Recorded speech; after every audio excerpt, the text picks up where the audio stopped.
Hello guys! Welcome to Water Sign Philippines. So, ito yung reading natin for Water Sign. Cancer, Scorpio, Pisces. Kunin mo lang yung mga magre-resonate sa'yo, no? Kasi hindi talaga ito magre-resonate sa lahat eh. Normal yon na hindi mag-resonate sa lahat dahil ito ay general reading. Kung gusto mo, pwede ka naman magpa-personal reading kay Jing Tarot Reader. Ayan. Friend ko yon guys, open for personal reading. Pwede kayong mag-inquire sa kanya. Mag-message kayo sa kanya. Ayan. And, yan. Ayusin ko lang guys yung aking table. Okay, so sana mag-comment ka sa baba ha. Sobrang appreciate ko yung comment ninyo. Hindi nyo lang alam kung gaano ako napapasaya ninyo sa mga comment na yan. Kahit po yan ay ano lang, smileys, heart, yun. Malaking bagay yun sa akin eh. Kasi hindi nyo po alam na nakikita ko kasi mga comments, yung names ninyo doon sa comment. Yung mga like kasi, tsaka subscribes, hindi ko po nakikita yun. So, pag nag-comment ka, nakikita ko. So, ayun. Anyway, ayan, and of course, hindi ako pala reply or pala heart ng comment. Kasi ginagawa ko yung pagbabasa ng comment usually pag ano na eh. Matutulog na, ganun. So, anyway, thank you guys. Anyway, start na natin ang reading. Sana makuha ko yung energy mo. So, meron nga pala, ito, bago pa lang magsimula, nakuha ko na agad yung energy mo. I don't know kung madaldal ka ba. Or marami kang, alam mo yun, yung tipong kahit nanonood ka ng TV or something, mahilig ka mag-comment, ganyan, may marami ka nasasabi. And this could be a reading. Parang ganon. Yung, pag may mga palabas, naaapektuhan ka rin. Seven of Swords is here. Oh. Ang bilis mo mag-walk away or mag-walk out without the Fool is here. So, ng iba, hindi ka pa nga nagtitake ng risk. Pag feeling mo ayaw mo na with the Chariot. This is you. Yeah, this is Cancer energy. Energy lang yun, guys, ah. Anyway, so sa nakikita nga natin, ayun, mabilis kang mag-walk out.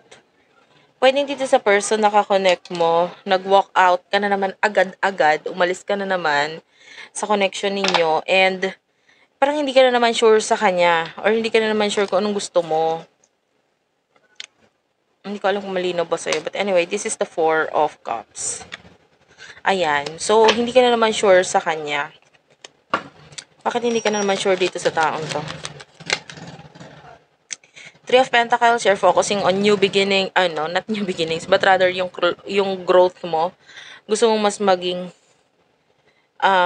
financially mag-grow pa yung finances mo.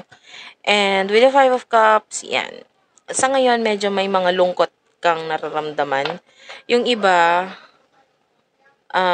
dahil sa growth na yan, pwedeng hindi masyado nagkakaroon ng growth sa'yo. Or pagdating sa love, parang hindi ka na ba masyadong sure kung magkaka-love life pa ba ako? Parang yan. So far, for some of you, malungkot para sa'yo yung ganon. Okay. So, how about the person na kakonect mo? Water sign. So, nag-walk out ka, no? Nasasaktan siya. Malungkot siya actually. The Nine of Swords, this is your person. Nahanapan ko nung malinaw na angulo. Ayan, parang ito medyo malinaw sa part nito. But anyway, this is the Nine of Swords. So, nakikita natin sobrang nasasaktan yung person na ito. Sobrang devastated siya ngayon. Talagang hirap na hirap siyang tanggapin. Kung ano man yung mga pagkakamali. Alam niyang may pagkakamali siya. Alam niyang may mga nagawa siya na hindi mo nagustuhan. Alam niyang the Six of Wands is here. I want to clarify the Six of Wands. What's with the Six of Wands? Page of Swords. So, nahihiya siya, actually, sa'yo. I feel like itong person na ito is somehow natuwa siya dahil parang may mga accomplishment siya sa buhay ngayon. May mga na-achieve siya, ganyan. And I can see, maybe may mga goals siyang na-achieve. Pero sa ngayon, hindi sapat yun eh. Parang for you, hindi sapat yon. Para magustuhan ng isang katulad mo. Your person sees you as the empress. You are the empress. So, nakikita ka niya as someone na kahanga-hanga talaga, maganda, magaling, babae man or lalaki. You are someone na kagusto-gusto. You are someone na gusto kong ipakita sa lahat because you have everything na gusto ko sa isang tao. Parang lahat ng meron ka gusto ko sa'yo. And gusto kong ipakita yun sa iba, ipagmalaki yun sa iba. But with the Page of Swords, maybe sa inyong I don't know if you're really good looking. Kasi alam niya kung ano siya eh. Parang pag pinagtabi kayo, siya yung kaawa-awa or nakakahiya. Parang ganun. Pero, never mind. Yung iba sa inyo, you could be dealing with someone who is, komedyante lang. Pwede rin mang hindi. But, someone na parang, alam niya sa sarili niya na, sa totoo lang, alam kong hindi mo ko deserve.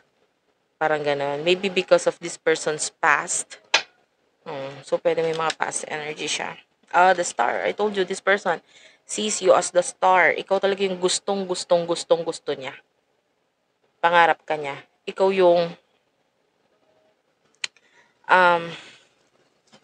parang gusto niyang makuha, makamit. Yan.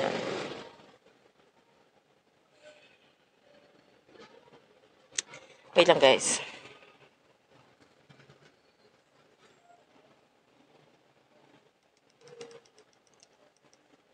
Ayan, medyo babaan ko lang yung brightness ng isang ilaw ko kasi parang sisilaw ako. Anyway, inom lang din ako ng juice.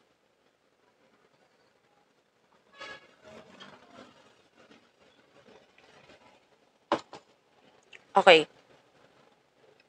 So, itong person na ito,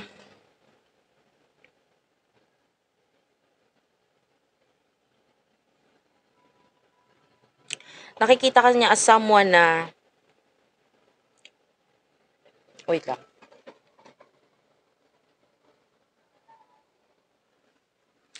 Chinek ko lang kasi I just felt like someone ay nag-open ng window or door or gate.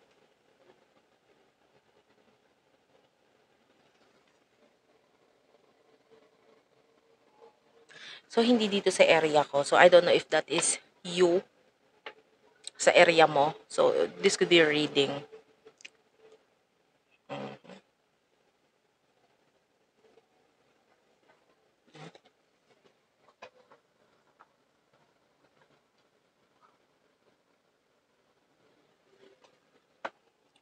Wait lang guys. Okay, sorry about that. So, anyway, I'm back.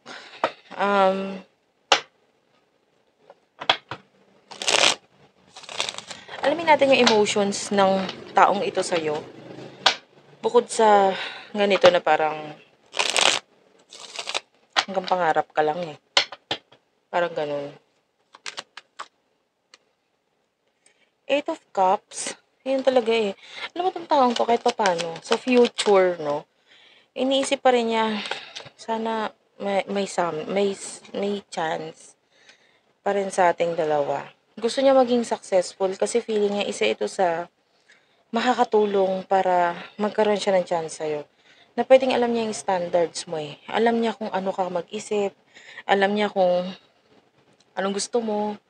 And masakit para sa kanya with the Three of Swords na hindi niya kayang punuan or maging katulad ng isang taong gusto mo. Parang alam niya sa sarili niya na hindi mo ako magugustuhan eh. Pero gustong gusto kita. Okay, ganun yung energy ng person mo, no? Ano ba talaga yung emotion mo para sa kanya? Yun ang tanong. Hindi ka talaga sigurado sa kanya. The Four of Cups is here. Maraming challenges. Five of Wands. I mean, for now, I feel like you are happy with whoever the sun. Okay ka naman. Masaya ka naman. Stable ka naman. So, kung meron ka mang gustong gawin ngayon, it is maybe, kung meron, baka may iba pa. Baka it's like an audition here with the Eight of Pentacles. Baka naman meron pang ibang dumating sa buhay ko with the Ace of Wands. Something na bago, someone na bago, na pwedeng maybe yon agad-agad ang maging relationship or magkaroon ng relationship and then papunta sa kasal or pagsasama. Maybe for now, yun ang nasa isip mo na baka naman meron pang iba. Baka yung iba pwedeng dumating na yung person. Pero sa nakuha natin dito, hindi mo talaga feel ito. Itong person na ito. Ayun yung pinaka number one reason. Wait lang guys, medyo, ayan, patayin ko na kasi talagang nasisilaw ako. Anyway. And this is for your near future. Seven of Cups. Marami kang gusto ditong nakukuha natin. In the near future, nakakita tayo ng plano mo. In the near future na pwedeng may kinalaman sa with whoever the devil. So, the Death card is here, King of Cups. Nakikita natin yung mga plano mo regarding lang dun sa pangarap mo, sa future mo, sa sarili mo. I can see paglalakbay, pagta-travel, na pwedeng pinapangarap mo and pwedeng gawan mo ng aksyon para mangyari ito.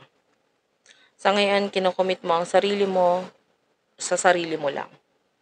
So, I don't know if you're single or kung may relationship, yung iba may karelasyon mas nakikita nating mas iniisip yon. Yan, mas tumitiba yon actually with the Strength card. So, ayun. Regarding the past person or this person, mas nauuna sa'yo yung inaalis mo na siya sa isip mo. You no longer like this person. Mas nakikita mo sa kanya in the future yung mga negativity sa kanya. So, nakikita natin na ini-end mo yung connection or communication ninyong dalawa. It is because hindi ka naman talaga interesado sa kanya. Okay? So, yan. Thank you for watching. I love you all guys and bye-bye.